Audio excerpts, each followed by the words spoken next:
And today we're going to focus on halal. Kita dah terdedah dengan penggunaan jenama-jenama lain sudah sekian ratusan puluhan tahun mungkin.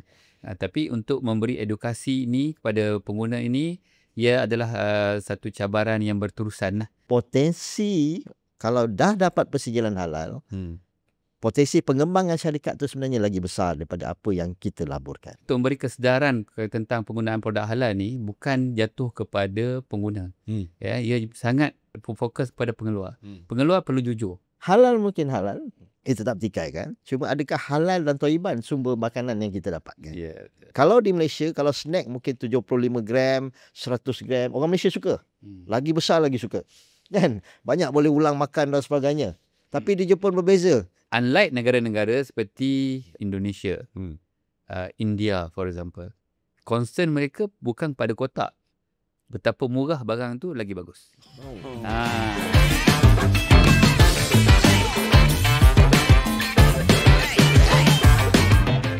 Assalamualaikum dan selamat kembali bersama kami dalam We Hear You. Terima kasih kerana terus terinspirasi, terus mencipta idea dan terus berkongsi pendapat anda bersama dengan kami. That's why we hear you and we bring you the guests that you want to listen to.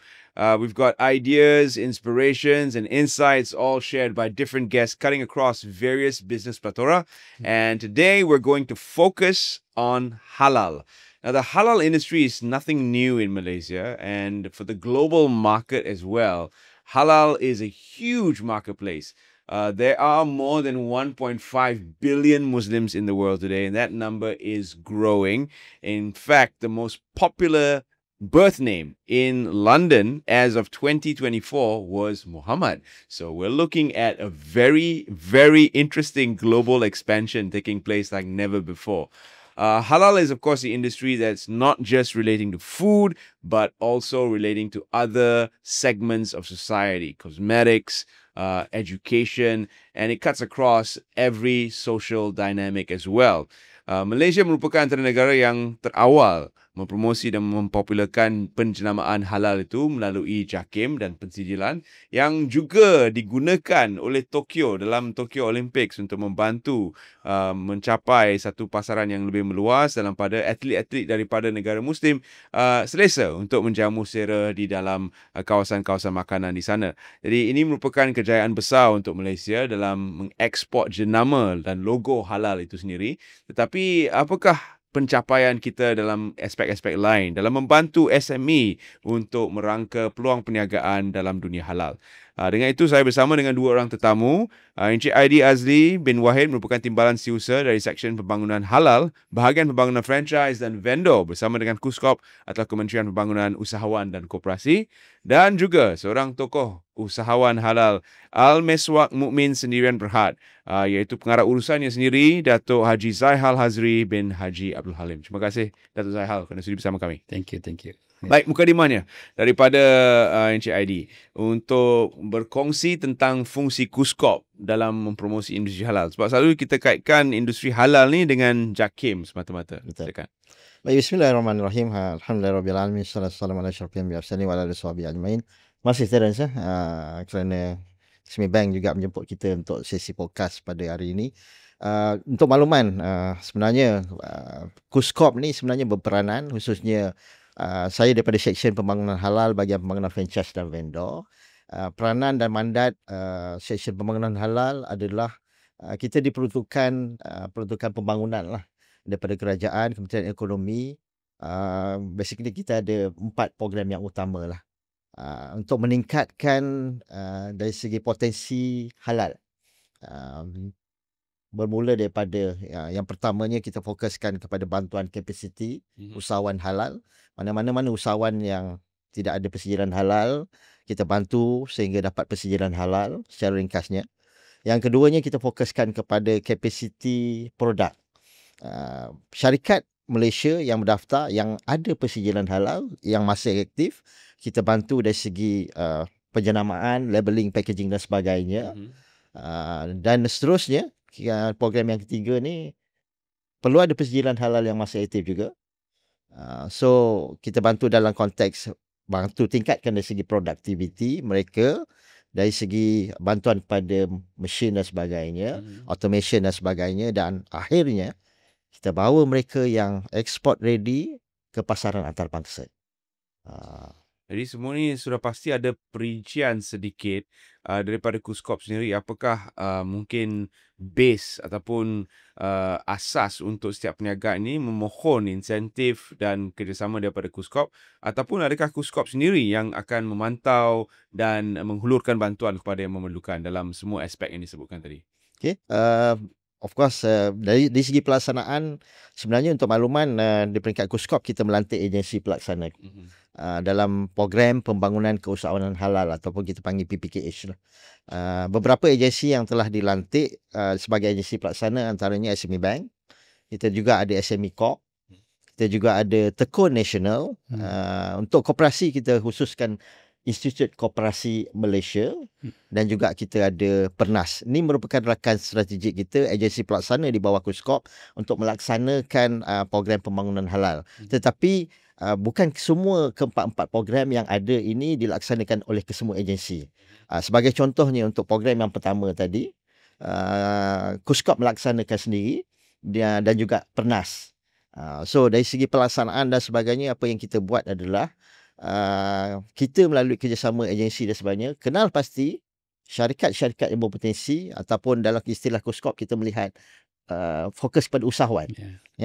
Pada usahawan-usahawan yang berpotensi, yang berdaftar, ada lesen perniagaan dan sebagainya, sama ada SSM ataupun mungkin pendaftaran dari segi pihak berkuasa tempatan dan sebagainya, warga negara Malaysia, dan program kita ni terbuka, sama ada Bumi Putra atau bukan Bumi Putra, terbuka pada rakyat Malaysia. So mereka memohon, so dari segi pelaksanaan, mana KUSKOP kenal pasti dan juga agensi kenal pasti dan sebagainya untuk kita melaksanakan program yang berkaitan.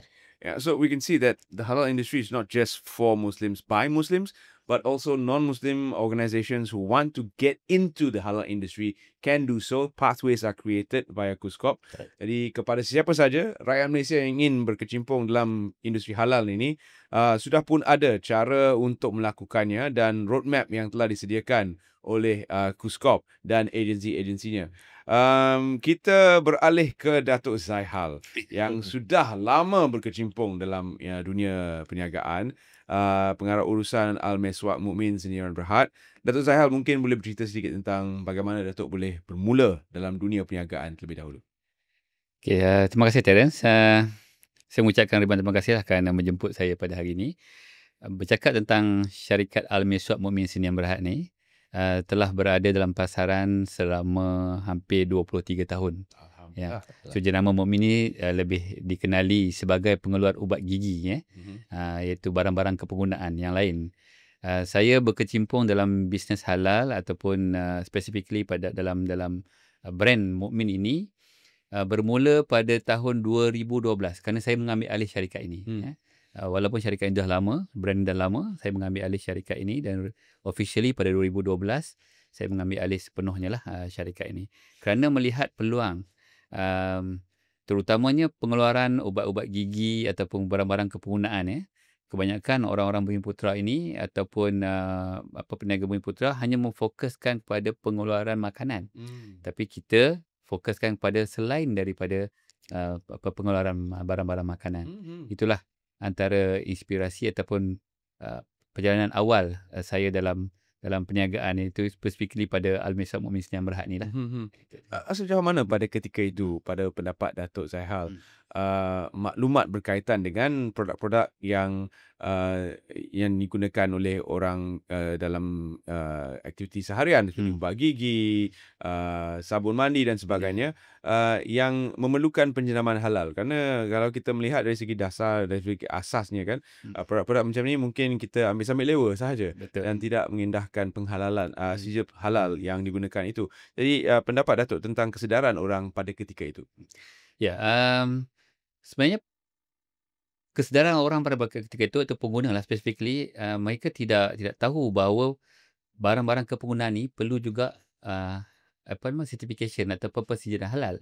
Banyakkan kita melihat pada barang-barang makanan sebenarnya pentingnya produk-produk sebegini perlukan persediaan halal kerana ada konten-konten atau ingredient yang digunakan dalam produk-produk ini kurang ataupun dalam bahasa yang ni kita kata syubhah. Kita tahu sama ada sumber ni halal ataupun tidak. Contohnya kita bagilah satu contoh, kita kata mungkin glycerin mungkin daripada sumber-sumber binatang, ya, ataupun barang apa lain-lainnya tu pun daripada sumber-sumber binatang yang tidak diproses dengan yang betul.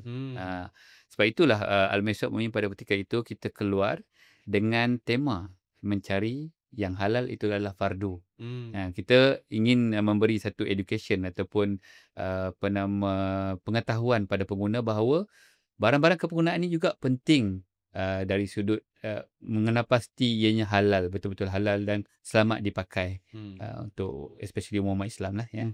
Jadi pada ketika itu dan juga sehingga kini setelah 23 tahun, apakah cabaran utama yang dihadapi oleh Datuk Tahir? Alhamdulillah, pada peringkat awal, saya difahamkanlah pada peringkat awal ni cabaran-cabarannya sangat tinggi, ya. Sangat tinggi. Kerana barang-barang kepergunaan ini kita dah terdedah dengan penggunaan jenama-jenama lain sudah sekian ratusan, puluhan tahun mungkin. Tapi untuk memberi edukasi ini kepada pengguna ini, ia adalah satu cabaran yang berterusan. Tapi alhamdulillah kesedaran umat Islam ataupun pengguna-pengguna bukan saja umat Islam terhadap penggunaan barang-barang halal ini telah luas. Telah lebih diketahui, ya, lebih diketahui. Dan penerimaan produk-produk halal ini sangat baiklah, bukan sahaja dalam negara, malah di luar negara. Jadi dalam mendapatkan pensijilan halal, setiap produk makanan ataupun bukan makanan perlu mematuhi syarat-syarat halalin thayyiban. Jadi dalam halal itu adalah sesuatu yang berkaitan rapat dengan agama, tetapi thayyib itu adalah sesuatu yang asas, yang general, umum, iaitu mencapai kesejahteraan produk itu sendiri, tentang kebersihan dan sebagainya. Jadi adakah Datuk juga melihat penerimaan daripada golongan bukan Islam terhadap produk-produk yang mempunyai pensijilan halal? Saya pergi luas sikit pada konteks tadi. Sebenarnya untuk mengeluarkan produk halal ni, betul-betul untuk memberi kesedaran tentang penggunaan produk halal ni bukan jatuh kepada pengguna. Ya, ia sangat terjatuh ataupun sangat fokus pada pengeluar. Pengeluar perlu jujur. Ya.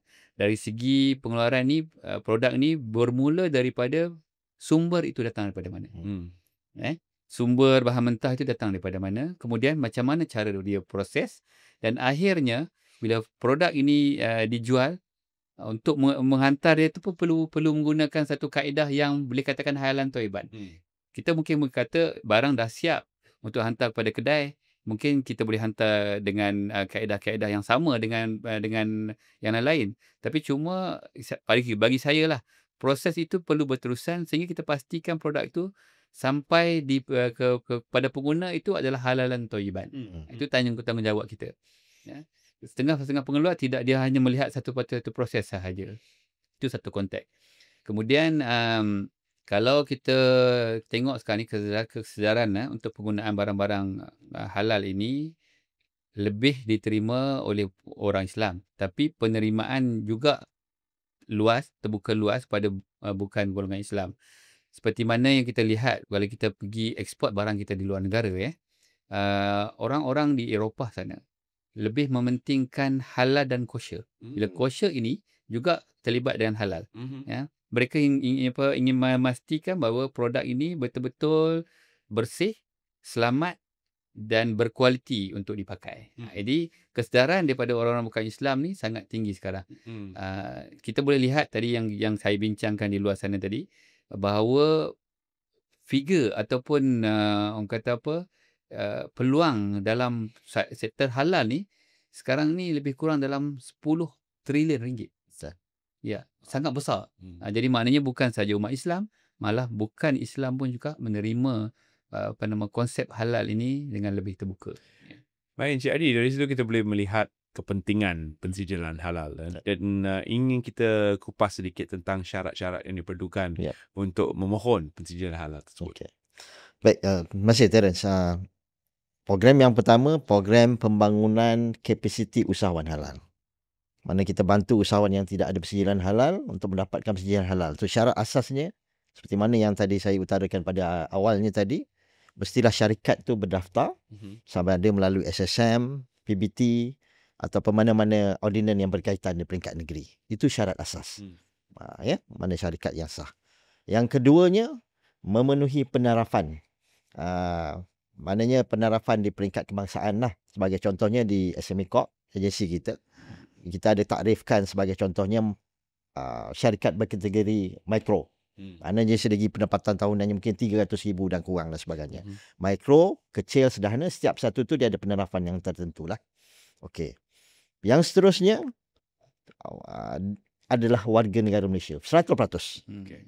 Dan program ini terbuka kepada semua rakyat Malaysia atau warga negara Malaysia. As long as mematuhi syarat-syarat yang saya sebut tadi, tidak ada isu untuk kita bantu. Cuma yang kita nak pesan lah. Kan? Kadang-kadang bila kita turun padang dan sebagainya, terkini kita ada buat satu program di Kampung Baru, memfokuskan kepada Kampung Baru. Kita tahu Kampung Baru ni merupakan syurga makanan. Kan?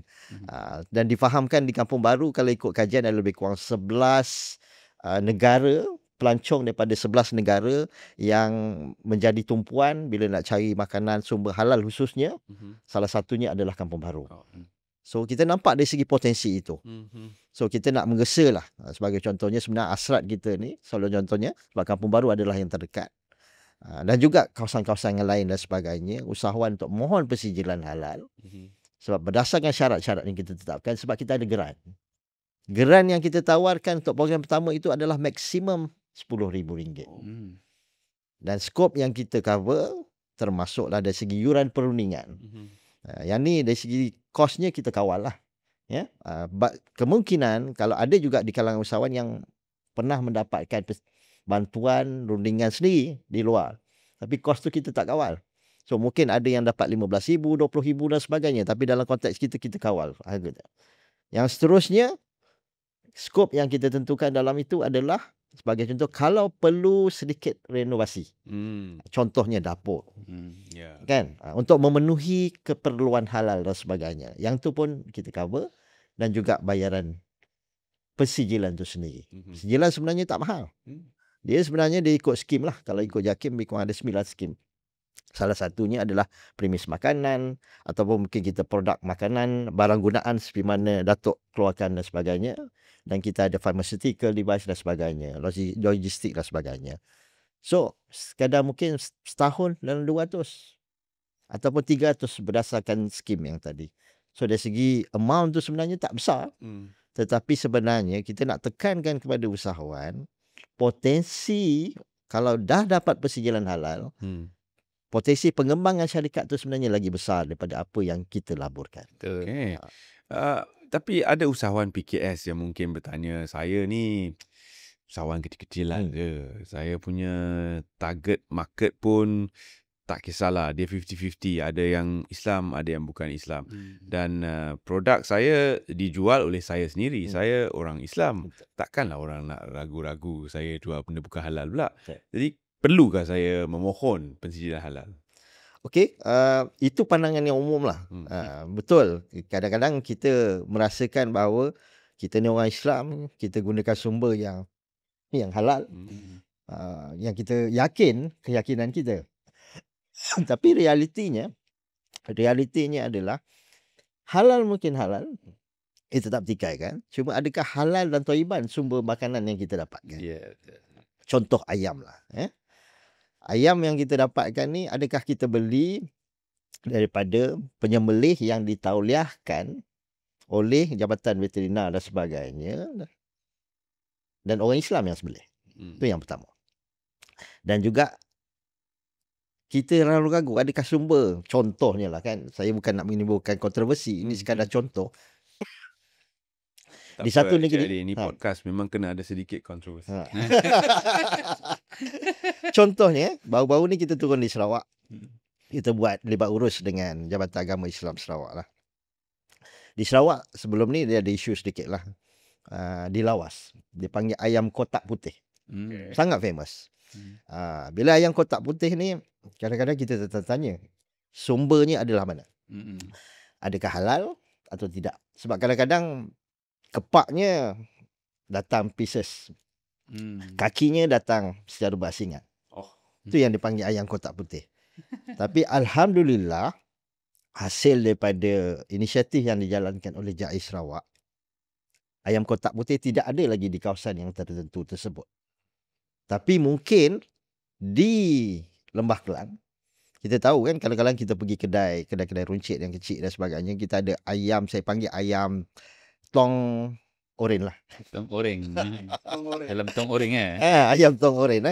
So ayam tong oren. Saya bukan mempertikaikan dari status halalnya. Tetapi kita pun tidak pasti sumber mana yang kita dapat. Kecuali kalau kita beli daripada supermarket, hypermarket yang memang ada sahnya, ada labelingnya, ada halal dan sebagainya. Jadi di situ prosesnya penting dan penting untuk semua pelusuk masyarakat sebenarnya, bukan saja industri besar, industri kecil juga memerlukan pensijilan tersebut. Sebelum kita berjeda, Datuk Zaihal mungkin boleh menekankan tentang keunikan syarikat Encik Zaihal sendiri dari segi konsep dan juga produk yang ditawarkan di pasaran. Okey. Yalah, sebelum ni orang mengenali produk Al-Miswak Mukmin ni adalah ubat gigi lah. Ubat gigi mukmin. Keunikan produk-produk kami ni, kami menekankan bahawa setiap sumber yang kami guna ni adalah sumber yang diiktiraf halal. Jadi ubat gigi kotak putih lah. Bukan kotak putih. Kotak hijau. Kotak hijau. Kita ada macam-macam colour dia. Kita ada hijau, kita ada merah, kita ada putih. Kita ada macam-macam kotak. Jadi sumbernya halal. Jadi saya sebelum ini kita banyak import, kita banyak import daripada luar negara sumber-sumbernya, tapi lately ini kita memilih sumber-sumber yang betul-betul kita dapati daripada sumber tempatan. Itu antara benda yang unik. Mungkin kita rasa kalsium jika diimport daripada luar negara lebih bagus, tapi kita lupa bahawa di dalam negara kita, di dalam sebuah negeri di Malaysia ini, terdapat satu kuari bukit yang mempunyai kalsium yang bermutu tinggi. Mungkin orang tak tahu. Tapi saya tak dedahkan lah. Rahsia. Trade secret. Trade secret. Dan telah dilombong berat berpuluhan tahun, dihantar ke luar negara dan diproses menjadi ubat-ubatan dan dihantar ke seluruh dunia. Sumbernya daripada Malaysia. Datuk dah bagi banyak clue dah. Sumbernya daripada Malaysia. Itu salah satunya lah. Kalau cakap pasal glycerin, sumber daripada binatang, kita tak gunakan pada sumber binatang. Kita semua pada sumber pokok yang juga terdapat di Malaysia. Pokok-pokok ini daripada sumber-sumber ini diproses di Malaysia. Dan memang kita tahu siapa pengeluarnya. Itulah antara benda-benda yang unik yang di dalam produk ubat gigi mukmin yang kita keluarkan. Dari segi traceability tu kita boleh pastikan sumber daripada mana.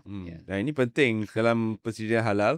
Dan kalau Datuk sudah begitu telus dalam mendedahkan sumber-sumbernya, sudah pasti orang awam yang menggunakan produk Datuk pun lebih percaya dan lebih yakin. Jadi dengan itu, keyakinan dan juga semangat yang ada dalam setiap usahawan untuk mengeluarkan produk ini diterjemahkan dalam logo halal tu kepada pengguna. Dan itu adalah salah satu daripada pengenalan yang boleh kita berikan kepada pensijilan halal dan kepentingan untuk para pengguna. Kita akan berehat seketika dan sekembali nanti kita akan terus mengupas topik ini, peluang-peluang yang ada untuk usahawan baru yang ingin mengorak langkah masuk ke dalam industri halal.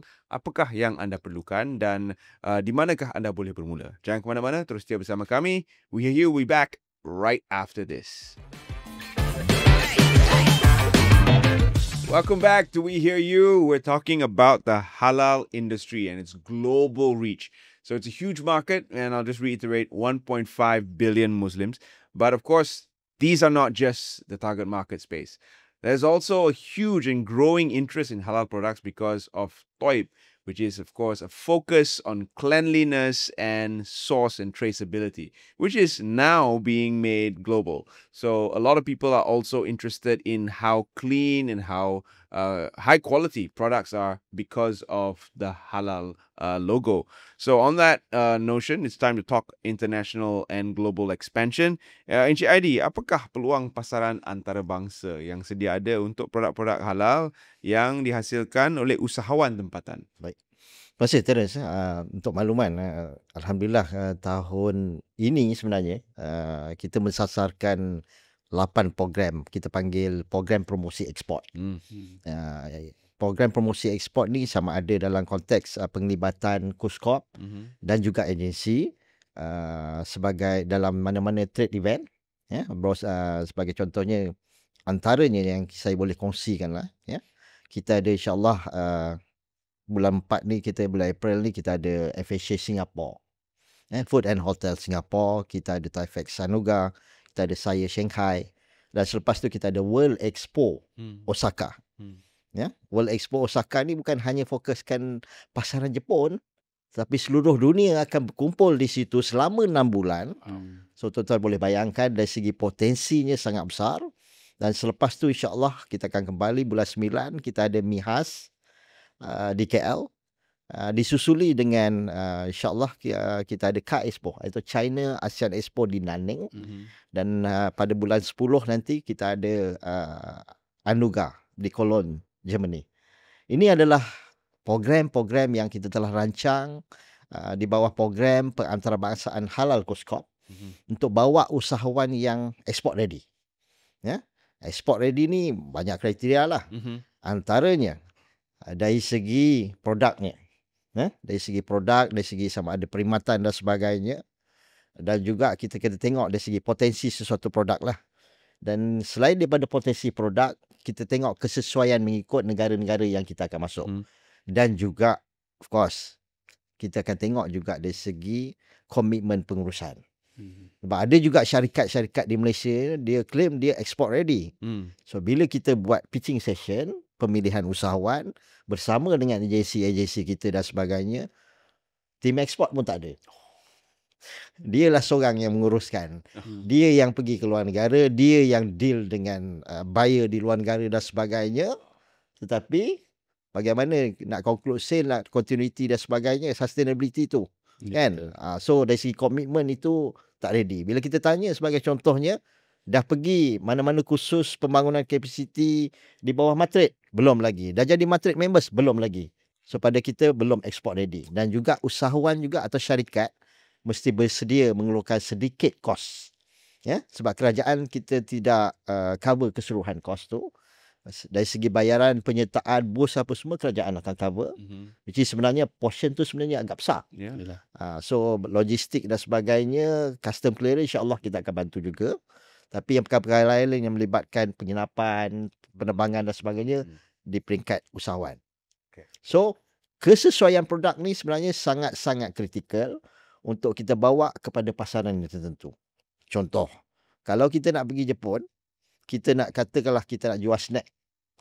Kita nak jual snack. Kalau di Malaysia, kalau snack mungkin 75 gram, 100 gram, orang Malaysia suka. Lagi besar lagi suka. Kan? Banyak boleh ulang makan dan sebagainya. Tapi di Jepun berbeza. Dia nak hanya portion yang kecil je. Mungkin 10 gram, 25 gram. So kita boleh bayangkan dari segi perbezaan. Dan juga kesediaan dari peringkat usahawan lah. Bila dia balik contohnya daripada Jepun, so dia kena ubah packaging tu daripada 100 gram pada 75 gram kepada 25 gram atau 10 gram. Ada kandungan nutrisi yang detail sebab Jepun ni, kalau bahasa Jepun disebut kibishi. Strict.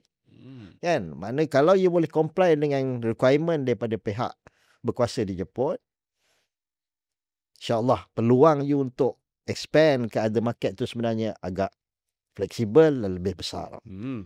Dan kita dapat lihat pasaran berbeza pasti mempunyai keperluan yang berbeza. Jadi export readiness oleh Malaysian traders bukan saja terhad kepada satu negara, tapi perlukan tim ekspor yang besar. Untuk Datuk Zaihal sendiri, apakah strategi ekspor Datuk Zaihal dan pengantarbangsaan produk dan penjenamaan Mumin? Okey, Terence. Pertamanya saya nak mengambil kesempatan ni lah. Nak mengucapkan ribuan terima kasih lah kepada agensi-agensi kerajaan yang ada di Malaysia ni. Sebenarnya kami ni sebagai usahawan, kami rasa betul lah. kerana menjadi usahawan di Malaysia yang sentiasa mendapat bimbingan daripada agensi-agensi seperti Kuskop, Matrade dan sebagainya. Kerana bagi saya kalau tanpa bimbingan mereka, kami usahawan-usahawan yang berskala kecil dan sederhana ini kurang mendapat pendedahan dan peluang untuk pergi ke ekspor. Itu yang pertama. Strategi untuk ekspor, kita rasa kita perlu melihat permintaan daripada setiap negara itu sendiri. Macam tadi yang kita kata tadi kan, setiap negara mempunyai peluang ataupun kehendak yang berbeza. So, sebagai contoh, saya kata ketika kami explore export market di Middle East, di Middle East, saya juga ada berpeluang mengikut program BEP di bawah SME Bank. Kita pergi ke Middle East. Ubat gigi Mukmin ni dikenali kerana jenama ni tak payah nak sebut dah. Mukmin ni dia orang faham. Ya, sebab perkataan mukmin ni perkataan universal dalam Al-Quran dan sebagainya. Dia orang faham. Ya. Jadi pada awalnya memang itu strategi ya, Dato'? Strategi. Mana target Muslim market memang penjenamaan dia memang tu kena dah. Memang kritikal lah. Memang kena sangat. Ya. Tetapi mereka komen tentang packaging. Jadi packaging kan. Di Middle East, packaging kena superb. Kena melihat dia mewah. Nampak macam barang mahal. Ubat gigi RM30, RM50 pun tak apa. Kan? Tetapi kena nampak luxury. So, itulah komen-komennya. Kita kena balik, kita kena ubah balik packaging kita. Dan untuk kita pergi ke pasaran Middle East. Kalau contoh di Europe. Ya, di Europe, packaging kita kena nampak clean, bersih. Ya, namanya penggunaan kotak hijau, merah. Ini kalau boleh tak mau ada lah. Dia nak putih, clean. Oh, dia nak putih. Ya. Dia nak kotak putih. Nak kotak putih. Dia kotak putih. Kita cakap kotak putih. Ya. Unlike negara-negara seperti Indonesia, India for example. Concern mereka bukan pada kotak. Betapa murah barang tu lagi bagus. Kalau boleh, packaging paling besar 250 gram, harga dia RM3. Contoh. Which is kita tak boleh nak fight lah. Nah, kita pergi, kita tengok, dia buat kajian pasaran, kita kata, okey, ini market ni kita tak ada lawan lah. Kita payah pergi. Kita fokus pada market-market yang kita rasa sesuai dengan kita. Ya, itu saja. Dan seterusnya, Dato' ingin juga saya bertanya tentang financing ataupun pembiayaan, dana sedia ada. Kerana kalau kita bayangkan untuk mencapai pasaran antarabangsa tu, kita perlukan dana yang besar. Dan untuk usahawan-usahawan kecil dan sederhana, dana persendirian tu mungkin tidak mencukupi untuk menembusi pasaran.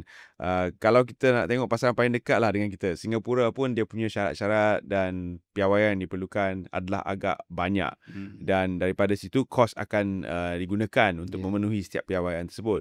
Jadi pembiayaan dan dana yang diperlukan untuk menjadi jenama antarabangsa dalam industri halal, Dato'. Yalah, soalan sangat bagus, tapi kita kena bermula dengan azam iltizam dululah. Adakah kita nak mengeluarkan produk ni setakat menjadi juara kampung ataupun kita nak bawa dia ke peringkat yang lebih tinggi? Itu penting tau, mindset usahawan ni.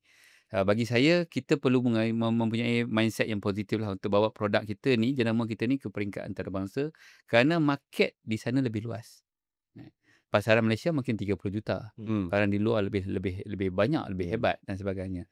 Itu patut kita mempunyai mentality begitu. Dan untuk membina kapasiti kita sebagai pengeluar jenama produk-produk halal ni, kita perlu meletakkan certain budget lah untuk buat product development dalam sektor halal ini. Ya. Peringkat dalaman sendiri. Ya. Kesedaran kita kena ada team, ya, melihat macam mana kita nak bawa produk kita ni ke peringkat antarabangsa. Tadi macam Cik Adi kata tadi dah. Di peringkat kementerian juga, ada peringkat agensi juga. Mereka hanya akan bawa syarikat-syarikat yang ready to export. Nah, ready ni bukan saja produk, mentality tu sendiri, ya. Team dalam syarikat tu sendiri perlu ready. Ya. Kemudian bagaimana kita membuat kajian-kajian pasaran untuk mengangkat produk kita ni ke peringkat yang lebih boleh diterima di peringkat antarabangsa. Yang tu saya rasa lebih penting lah. Jadi cakap pasal dana sendiri kita perlu ada. Dan juga dana-dana bantuan daripada agensi ni sangat banyak lah sebenarnya. Kalau boleh saya mention, tadi kita mention tentang halal. Halal dah Kuskop dah 10,000. Agensi-agensi lain ada yang 20,000. Ada agensi-agensi lain yang bawa pada peringkat antarabangsa ni 500,000 kan. Banyak tu. Jadi tidak menjadi masalah kalau satu produk tu dia mendapat sokongan daripada pelbagai agensi dalam menjayakan usahanya. Tidak menjadi masalah. Realiti itu yang berlaku. Itu yang berlaku. Sebab di kalangan usahawan ni sebenarnya ada di kalangan mereka ni kita tengok dia akan menamai peluang. Dia akan sebagai contohnya lah, macam tahun lepas kita ni sorry to say lah, kita ni agak mewah sikit lah. Kan dari segi dana program antarabangsa. So kita cover dari segi bus kita cover, flight ticket kita cover, tiket mengawal. accommodation pun kita cover. Kan. So bagusnya agensi Malaysia ni.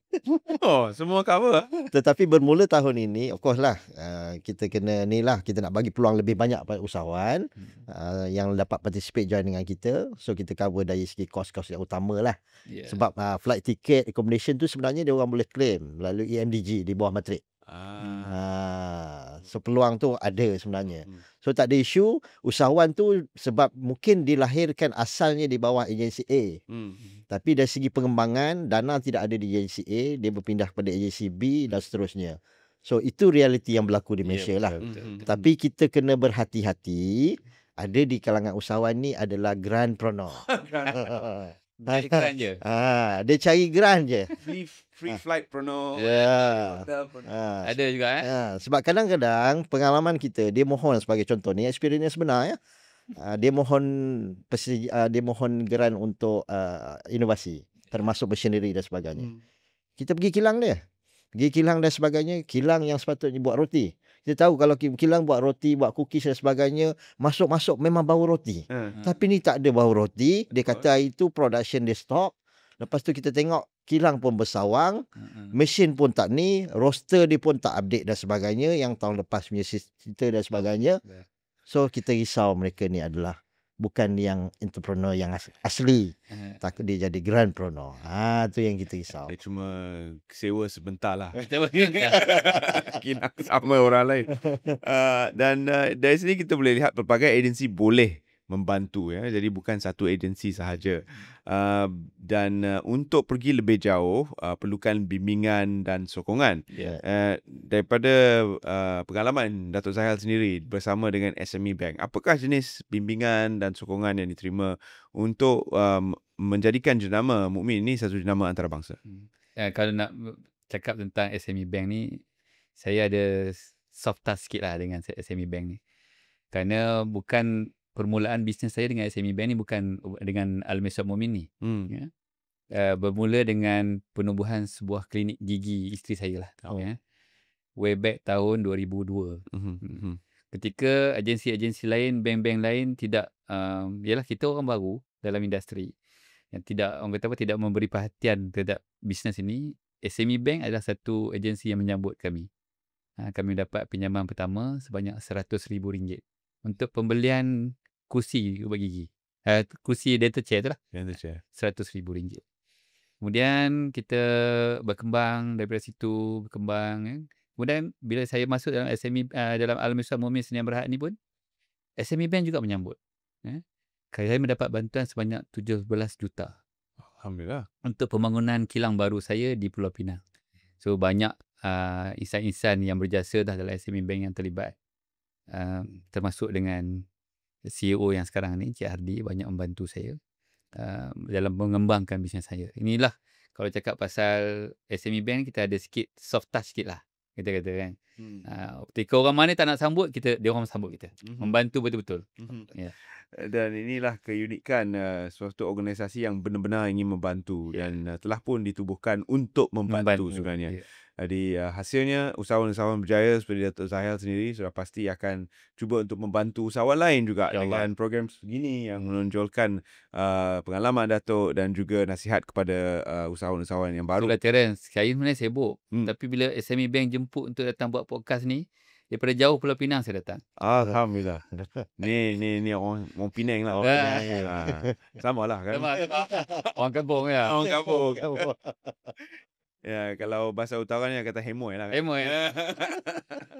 Okey, kita akan berehat seketika dan sekembali nanti kita akan tutup perbincangan ini dengan nasihat daripada Datuk Zahil khasnya dan juga macam mana untuk buat business paper yang sesuai supaya dapat memohon bantuan daripada KUSKOP. Jadi jangan ke mana-mana, terus setia bersama kami. Kita akan kembali sebentar saja lagi dalam We Hear You.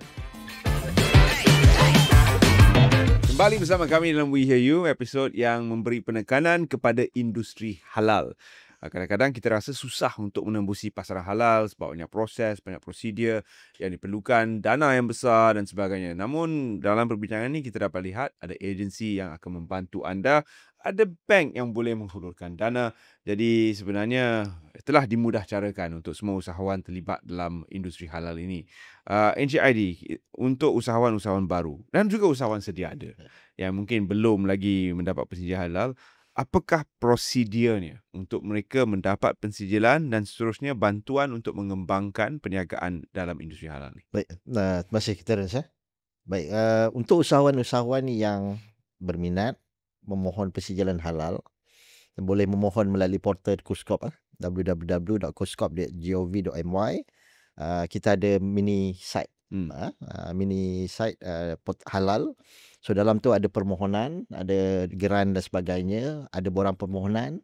Terus boleh isi, hantar kepada kita sekretariat dan sebagainya.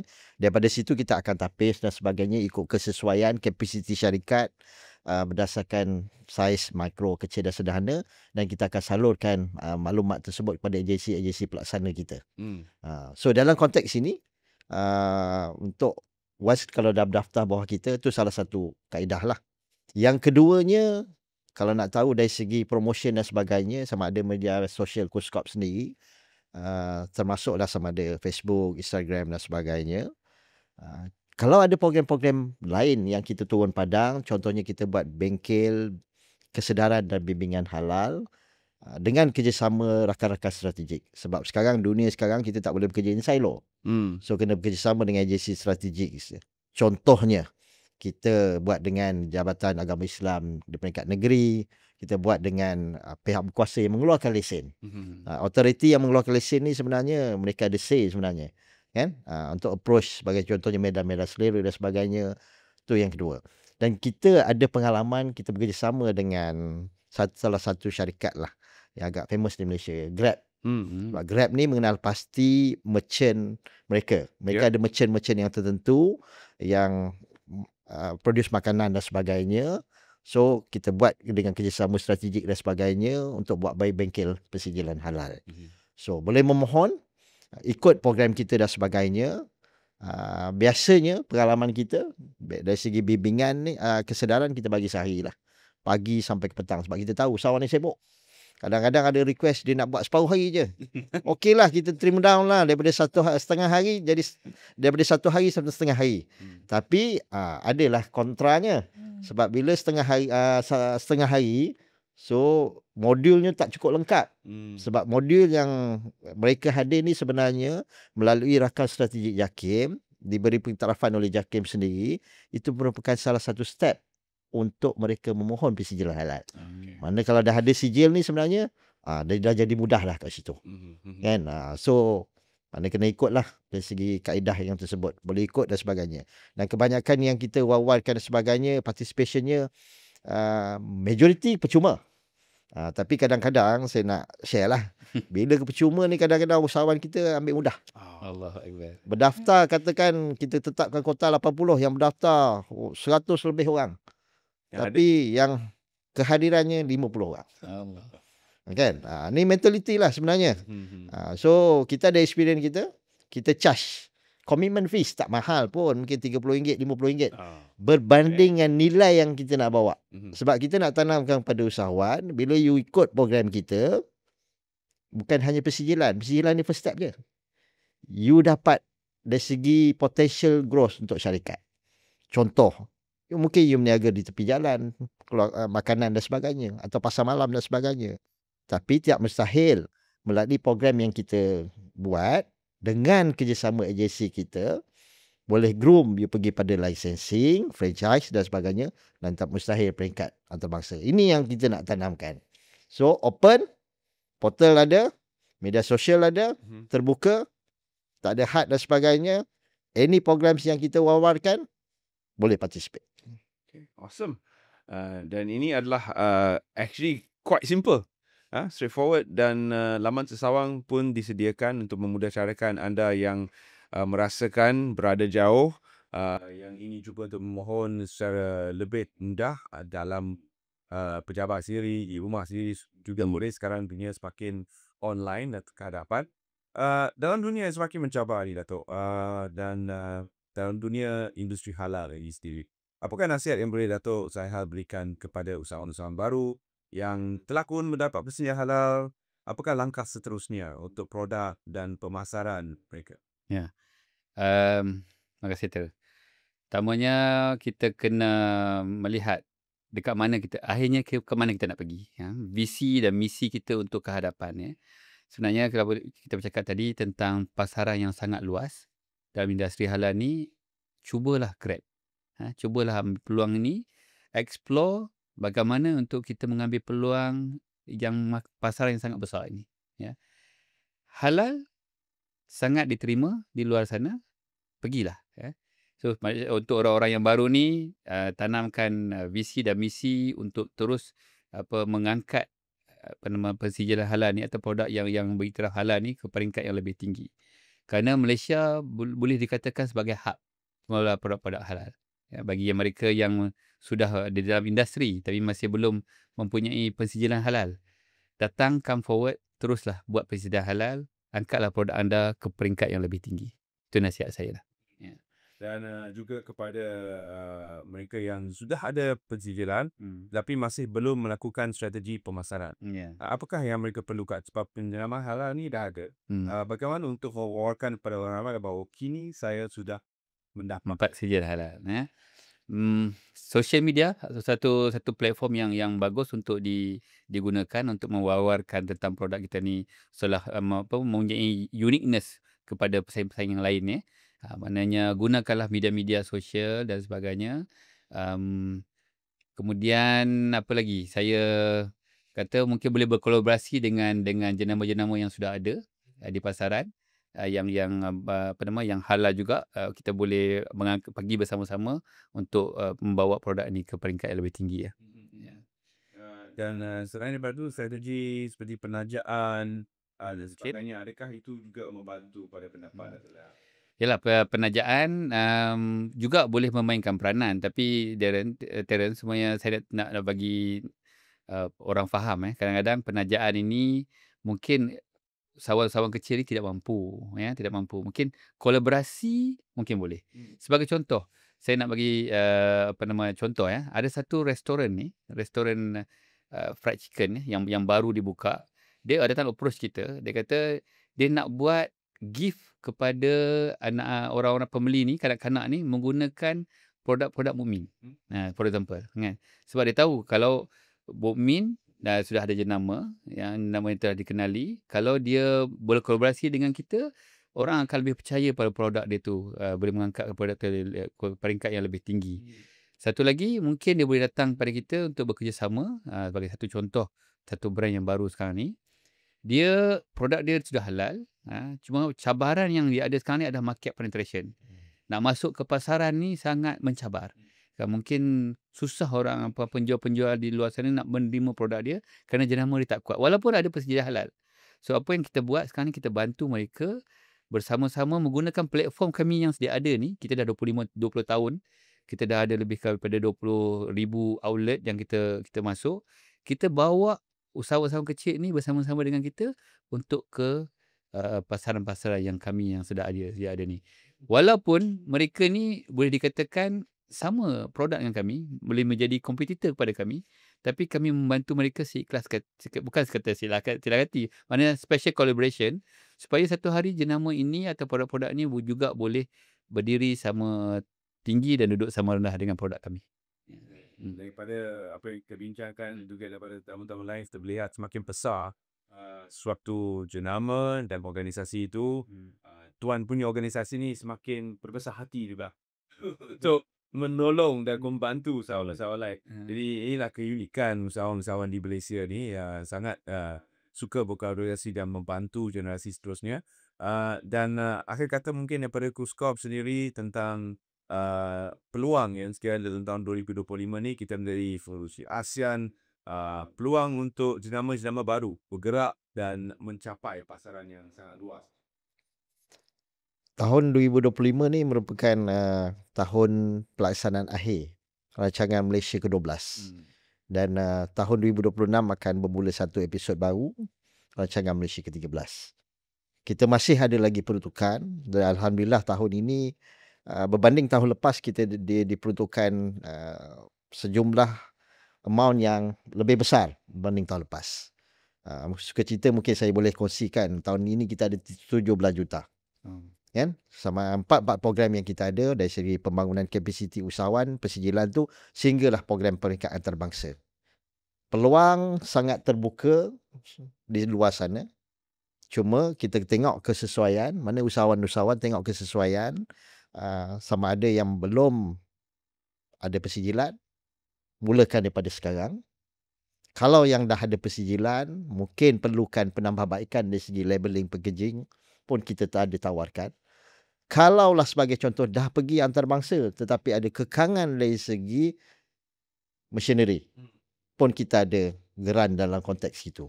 Walaupun amountnya tidak besar, tapi saya percaya boleh sedikit sebanyak membantu usahawan. So kalau peluang ini kita tak grab, dan potensi pasaran halal Malaysia ini sangat besar, khususnya bila kita nak melonjak peringkat antarabangsa atau kita panggil terbang lebih tinggi. Kan? Kita ni kena cakap terbang lebih tinggi. Kalau kita cakap kat bawah je dan tak seronok dengar. Kan? Nak terbang lebih tinggi sebagai contohnya ke luar negara, pasaran yang lebih besar yang bernilai 10 trilion seperti mana Datuk sebut tadi, inilah masanya untuk kita gerak. Kalau kita masih tidur, kan, kekal dengan apa yang ada sekarang, ataupun kalau orang Jepun katalah sonomama oite kudasai, kekal lah begitu, kekal kan, tak ke manalah, ataupun cukuplah saya meniaga, income saya masuk tiap-tiap hari, kan, saya tak perlu berkembang. Realitinya bisnes di Malaysia itu tidak begitu. Mungkin selepas 5 tahun, 10 tahun, tak mustahil kalau kita tak berkembang, kita akan sedikit ya sebanyak masa akan menentukan kita terhapus daripada muka bumi ini dari segi perniagaan. Itu yang saya nak tekankan. Ini adalah realiti dunia perniagaan. Jenama-jenama besar yang mungkin satu ketika berada dengan kita pun telah tewas kepada pasaran baru. Dia tu ada Nokia. Ya, nanti terpaksa become makan silap. Dulu semua orang pakai, tapi sekarang jenama-jenama lain kebang. Jadi itu adalah realiti sedang jadi sebenarnya. Jadi jangan terlewat, ini adalah satu gelombang halal yang agak besar. Seluruh dunia sebenarnya telah mengenal apakah itu halal dan peluangnya amat luas sekali kerana banyak pasaran baru yang boleh diterokai. Datuk Zaihal pun sudi untuk membantu usaha-usaha baru. Ingin berkolaborasi dengan Jenama Mukmin. Jadi apa yang anda tunggu? Sila lawati laman sesawan yang disebutkan oleh Encik Aidin tadi. Dapatkan maklumat yang tepat yang daripada sumber yang sahih dan membantu anda memulakan langkah-langkah awal ke arah mencapai pensijilan halal yang tak penting tadi. Jadi dengan itu kita mengucapkan terima kasih kepada Encik Aidin dan Datuk Zaihal yang sudi bersama kami dalam We Hear You. Ini adalah episod yang bertumbuh kepada industri halal. Jadi kepada semua penonton, terima kasih kerana sokongan berterusan anda. Jangan lupa like, share dan terus memberikan komen-komen anda kepada kami tentang program ini dan juga tentang episod yang baru kita bawakan seperti tadi di YouTube, di Facebook dan juga di Spotify. Terima kasih kerana lebih 3.4 juta daripada anda telah memilih untuk menonton siaran ini di semua platform dan teruskan usaha untuk menggerakkan perniagaan anda ke hadapan. Terima kasih kerana bersama kami. Assalamualaikum. Saya Terence Das. Kita jumpa lagi dalam Weekend.